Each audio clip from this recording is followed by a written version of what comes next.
accident tapos paggawa sila sa hospital. Kuan siya katong na trauma gali siya ma'am. Yung trauma niya. Dili siya kaila sa mga. Kami na nagsigig istorya niya nga. Ako yung nanay, yung kuya, yung ante.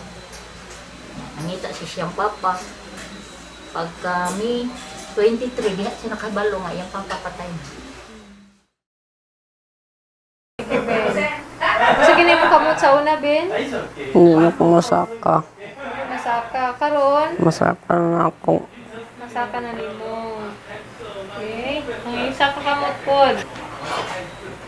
Unsa pa yung ginabati sa una? Akong tail din ako maana. Karon maana na ako. Sige, ang duha ka tail nimo.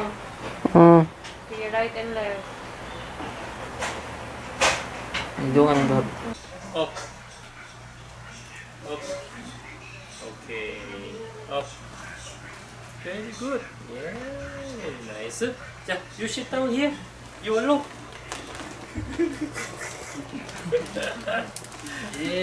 Yeah. Ay, ka nagagabit. Patay bukog smile, Ben. Pila ka bulan gito si Ervin wala ka, no? Wala ka tindo? Tulo man sige ka siya sa ospital ma'am. Tulo niya. Pag hapit na siya itong mga upat nito ka kuan dire last nga kuan pag uli na mo na kalakaw siya. Kamot gid siya nga nagkalakaw siya kaya amo po siya gina kuan massage sa iyang kuan pa. So yung first nga treatment, Kaduha mamakaw, kaduha maniod to. Niya po.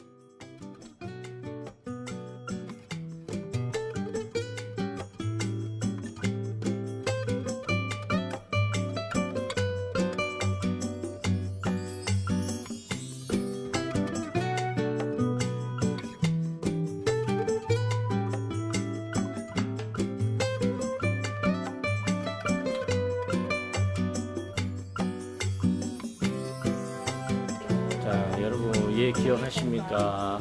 완전히 온몸 다 굳어갖고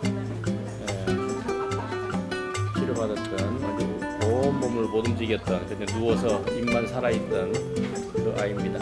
자, 이나 댄스. You dance. You dance. Okay, you learn. Learn. Learn.